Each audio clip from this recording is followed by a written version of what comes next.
नमस्कार दोस्तों, exam nucleus channel में आपका स्वागत है। तो चलिए शुरू करते हैं 13 जून 2026 के करंट अफेयर्स के इम्पोर्टेंट क्वेश्चन। तो ये है क्वेश्चन नंबर 1। जून 2026 में रक्षा अनुसंधान और विकास संगठन डीआरडीओ द्वारा किए गए परीक्षणों के संदर्भ में एनएएसएमएमआर मुख्य रूप से किस श्रेणी की मिसाइल है? आपको बताना है इसका सही आंसर। और इसका सही आंसर है नौसैनिक एंटीशिप मिसाइल।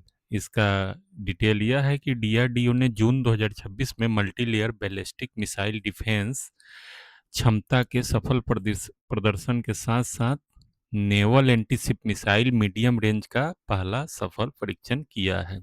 यह स्वदेशी एंटीशिप मिसाइल समुद्री खतरों को नष्ट करने में भारतीय नौसेना की मारक क्षमता को काफी बढ़ाएगी तथा आत्मनिर्भर भारत के संकल्प को सुदृढ़ करेगी। तो ये था इसका डिटेल। अगला क्वेश्चन, जून 2026 में भारत की अध्यक्षता के तहत 16वीं ब्रिक्स कृषि मंत्रियों की बैठक का आयोजन किस शहर में किया गया है? तो यह इंदौर में किया गया। इसका आयोजन 12 से 13 जून को भारत की अध्यक्षता में हुआ और इंदौर मध्य प्रदेश में संपन्न हुआ। बैठक के सदस्य देशों के प्रतिनिधियों ने जलवायु अनुकूल कृषि, खाद्य सुरक्षा, संवर्धन और कृषि मूल्य श्रृंखलाओं में सुधार पर गहन चर्चा की। इस दौरान विदेशी प्रतिनिधियों ने इंदौर के प्रसिद्ध खाद्य केंद्र 56 दुकान का भी दौरा किया। चलिए तीसरा क्वेश्चन, जून 2026 में प्रधानमंत्री सुरक्षित मातृत्व अभियान के 10 वर्ष पूरे होने के उपलक्ष्य में केंद्रीय स्वास्थ्य मंत्रालय द्वारा कितने रुपए का विशेष स्मारक सिक्का जारी किया गया है? तो यह 75 रुपए का स्मारक सिक्का है। और केंद्रीय स्वास्थ्य और परिवार कल्याण मंत्री जेपी नड्डा ने प्रधानमंत्री सुरक्षित मातृत्व अभियान का सफल कार्यान्वयन के 1 दशक पूरे होने पर आयोजित समारोह में 75 का एक विशेष स्मारक सिक्का और 5 का डाक टिकट जारी किया है।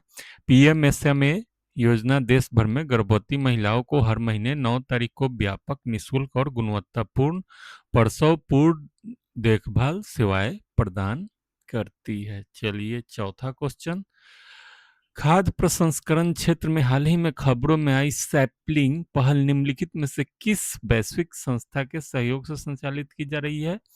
तो यह संचालित की जा रही है विश्व बैंक समूह के सहयोग से और इसका फुल फॉर्म है south Asian policy leadership for improved nutrition and growth. और खाद्य प्रसंस्करण उद्योग मंत्रालय और विश्व बैंक समूह की एक संयुक्त बहुहितधारक पहल है। यह पहला विश्व बैंक के एग्री कनेक्ट कार्यक्रम से जुड़ी है यह पहल और जिसका लक्ष्य 2030 तक 300 मिलियन दक्षिण एशियाई किसानों तक पहुंच बनाना है तथा कोल्ड चेन व स्मार्ट पैकेजिंग द्वारा उपज को बर्बादी से रोकना है। चलिए पांचवा क्वेश्चन, राष्ट्रीय ई गवर्नेंस पुरस्कार 2026 में किस जिले की डिजिटल स्वास्थ्य पहल ई आरोग्य धामनी को स्वर्ण पुरस्कार मिला है? तो आपको बताना है इसका सही आंसर और इसका सही आंसर है नंदुरबार, महाराष्ट्र को।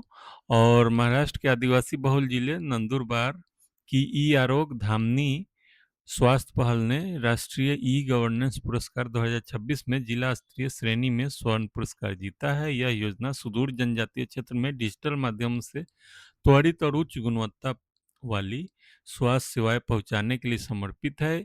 इसी प्रकार त्रिपुरा के विजयनगर ग्राम पंचायत को डिजिटल साक्षरता के लिए रजत पुरस्कार भी मिला है। तो ये था इसका डिटेल। इसका पीडीएफ आप इस टेलीग्राम लिंक से डाउनलोड कर सकते हैं। आप लोगों को वीडियो देखने के लिए बहुत बहुत धन्यवाद। आपसे रिक्वेस्ट है कि चैनल को सब्सक्राइब करें और वीडियो को लाइक और दूसरे को शेयर करें। Thanks for watching.